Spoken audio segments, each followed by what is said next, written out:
Okay. Well, Kit. Hi, Fred. How are you? Nothing less than superb. That's a common answer. Yep. This is my good friend, Randall Ness, who I've now worked with for 25, 26 years? yeah, 25 years. years. 25 years. Yeah. Yeah, wow, our quarter century mark. Yeah. Randall's taught me a lot. So I thought we should record a conversation briefly. Where are we at today, Randall? Put me on the spot on YouTube. Oh my gosh, for all these people. We're at the Executive Briefing Center in Poughkeepsie, New York. Oh, you meant physically. I thought you meant metaphysically. No, oh my gosh. no, I didn't mean that hard of a question. We're at the Executive Briefing Center in Poughkeepsie, New York, IBM's. This is one of the ground zero for one of the kinds of systems Randall and I have worked on a good portion of our career, and the mainframe systems. I think they were probably, I don't know the history very well, but I suspect they were originally, some of the original ones were constructed, manufactured here on these locations. This is the place. This is the place. Yeah. So, thanks for showing up. We have some meetings here today. So, Randall, tell me about some of the history that we've worked on. Well, let's see. It's been a very What'd you say yesterday? What? On our A travel? long, strange trip this has been. Strange trip this to has quote been. the Grateful Dead. Yes. What a long, strange trip this has been. Give a little bit of your background, Randall. Why would I have a conversation with you? What brought us together, and what have you done over 25 years? What's your kind of your area of expertise? Well, let's see. So, about 25 years ago, we built a cosmic universal data extractor. Okay. Yes. Yeah. And since then, we've been solving major high-volume data extraction and reporting problems throughout the world. Yeah. At the time, it was called Geneva. That's the name of the tool. It stood for Generalized Event Architecture. It was kind of, you pick the characters apart, and you got to that name. Yeah. When we came into IBM, we had to change the name because you couldn't trademark a city name, and so it became SAFR, Scalable Architecture for Financial Reporting. Right? Yep. Yep. And what's your role? What's your kind of your responsibility? Well, towards my it? current role is chief architect. I help design the software and add new features, manage the programmers, manage the support. Yeah. Yeah. So Randall, one of our first things Randall taught me to do, he was the experienced guy that knew how the system worked. Yes, I used to be his coach. He was. He was my boss. He was my coach, my boss. We had to build some production JCL for the system.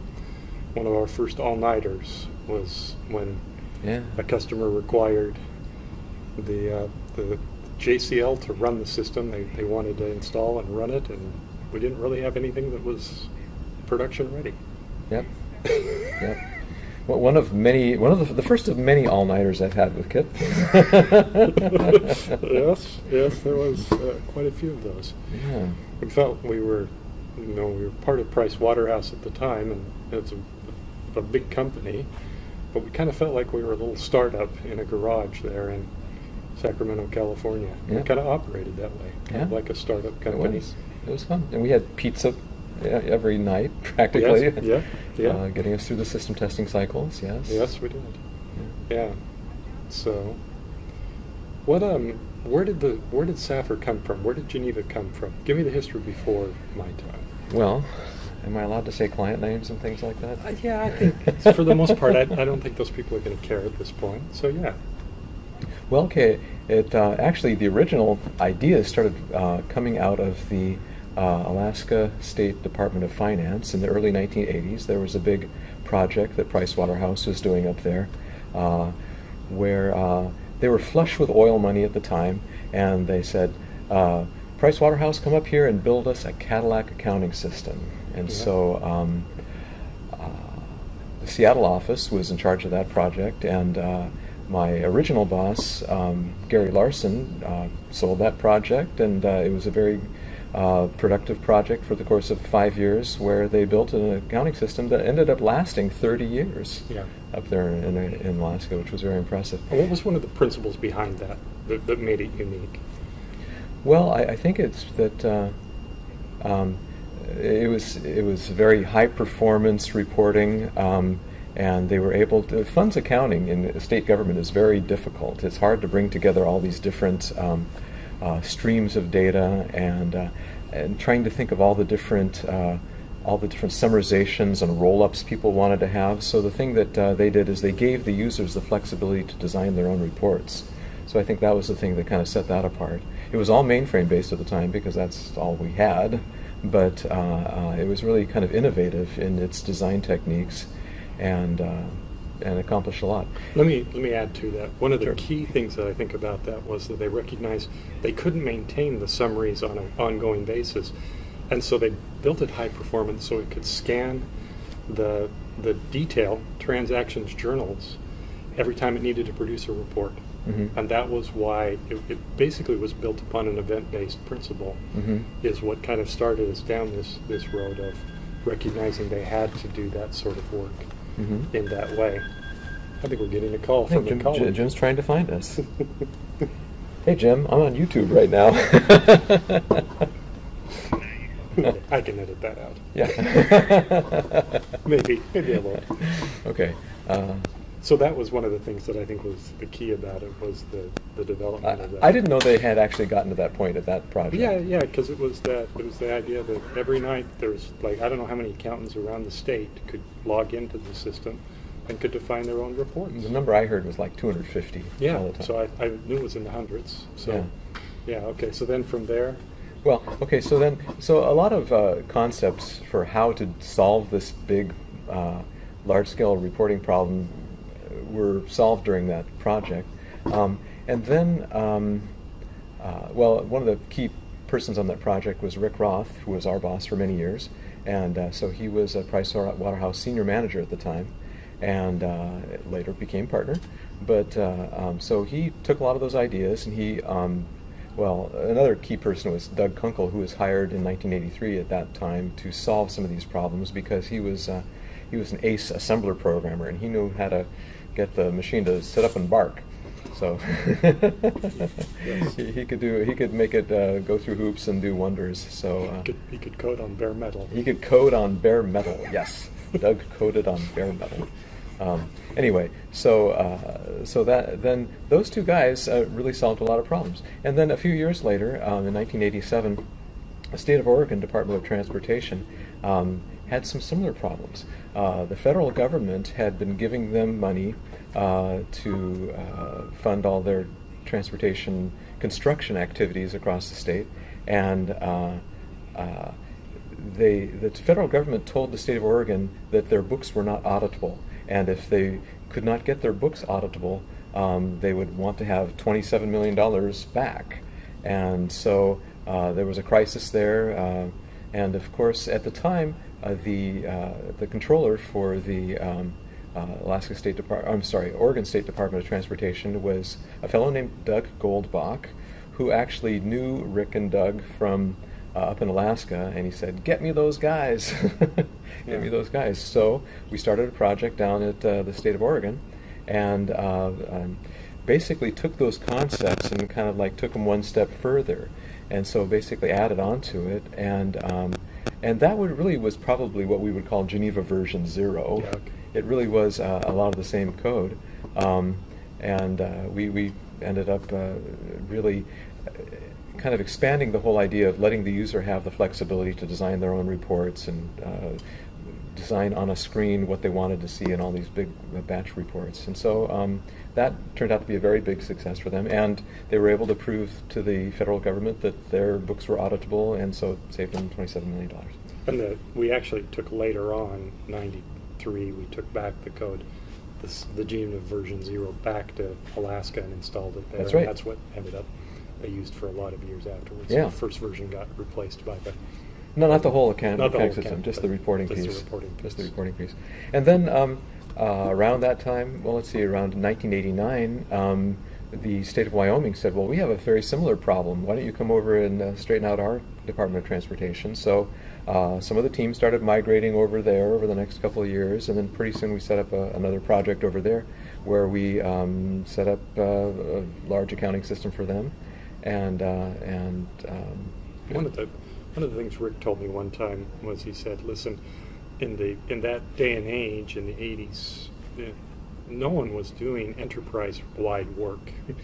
All systems were developed as like a department system or a division system. Nobody tried to do anything for the entire.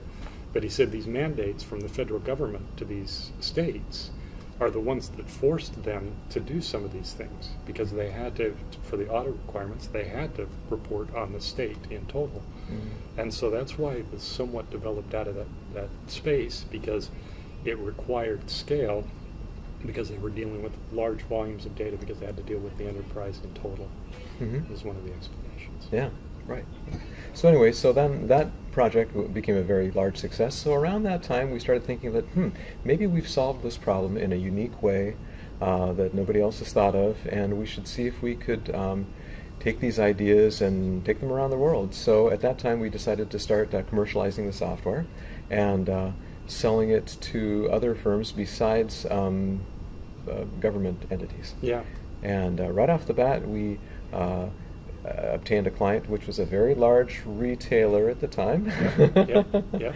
Very large retail firm, and they were creating a customer marketing database. Actually, they had one running for a few years, and they had a very highly tuned COBOL program that would scan the last 2 years' worth of transactions and look for patterns and look for things that people were buying. And if people were buying hiking boots, well, they'd send them camping equipment catalogs, and they were doing targeted marketing and things like that. And so this is such a big process that it would take 25 hours to run, and so they could only run on the weekend. And so they did that. And so we took a look at that and we said, well, we think we could do better. So we went in there and applied our Geneva software at the time to that problem and solved it and produced the same results in less than an hour. It was 40, I think Jay Paulus predicted 45 minutes, and it ended up being 43 minutes, the actual runtime. Yeah. If I got that right. So they realized we were magicians. I wondered at first if we tricked the operating system somehow to record the time less, but no, it just was you do things in a more efficient way, and substantial changes are possible in what you can do. Right, and so that led to a series of projects out there. I think at one time we had maybe 4 projects going out there. And they used the software for over a decade. Yeah. Or more. Right. For those different problems. Right. And so it solved some major problems there. And so that kind of led to other projects that we did at other large U.S. firms. A large cookie manufacturer. Yep. Around that time. A very large chip manufacturer. Yes. Computing chip manufacturer. You spent a number of years. I did. There. And that was a sales reporting system connected to SAP software. What they were figuring out is that they'd solved the problem getting all the data into the system, but they couldn't get it out of the system fast enough to be able to solve their problems. I mean, it seemed like some of their reporting processes were taking more than a day, which is kind of hurting if you're... Well, they had 3 around the world. They closed their books every 8 hours in the U.S., in Asia, and then in Europe. And when you have a day-long cycle in an 8-hour window, it doesn't work. Right. So right. The premise behind the ERP software was that, listen, if we get all our data in the same code sets and we get it into the same database, then it'll solve the reporting problems. But that's not true, because now you've just got a lot of data sitting in the same place, and the process of going through and creating balances and creating reports off of that took too long. And just having the data in the database didn't solve the reporting problem. Right. Our cookie manufacturer was also an SAP implementation where they had a similar problem. So over the years, we've had, I don't know, a couple dozen either. I don't know that they were all production clients, but we've had projects that use the software for 20 different types of problems, different industries, airline industries, insurance. financial services, Pharmaceutical industry. for an antitrust suit where they had to prove what their pricing policies were for 12 different pharmaceutical companies were using the software as part of that. It's been a, let's see, what did you call it? A long, strange... What a long, strange trip this has been. You've never heard that song? Yeah, no, I know the song. So on the way in here, Randall reminded me that he was kind of in Poughkeepsie, not at this executive briefing center, but someplace like this. Up on the hill. 22 years ago. 22 years ago. So talk briefly about what was that? What did you do then? Well, the whole idea was IBM had been making machines bigger and bigger, but they figured out that they couldn't make the chips any larger without having extreme heating requirements. So that they switched over to a new technology called CMOS technology, complementary metal oxide semiconductor, I guess. Very well said. Thank you. This early in the morning. Yeah, oh, amazing. I'm on Pacific time. Yeah.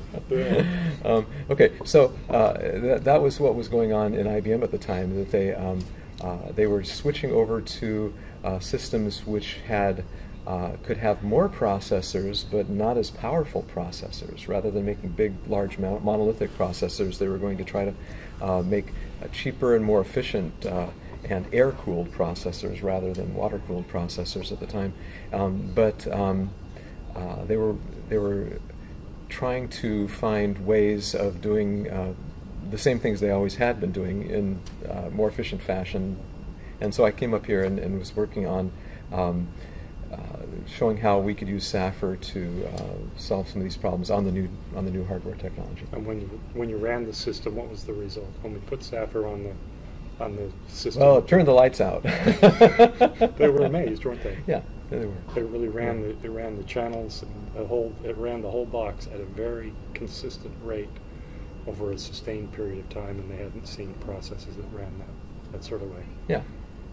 Yeah, that's been kind of your experience in a lot of places. Right. When we get a chance to solve a problem. Yes. People are pretty amazed at what the software can do. Yeah. Yeah.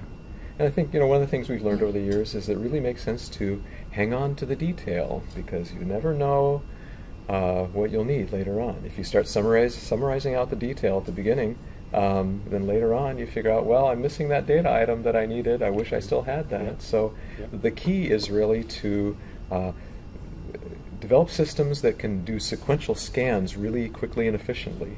And that way you never lose the detail, you never lose the data items that you may need later on. Because regulatory requirements change.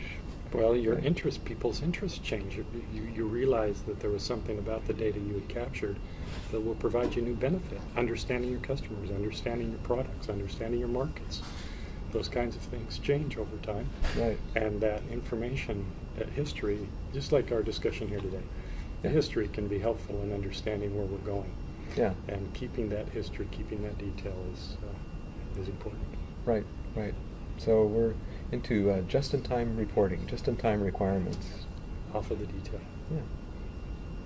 Thank you, Randall. You're welcome, Kevin. It's been pleasant chatting with you again. So early in the morning. Thanks for chatting with me.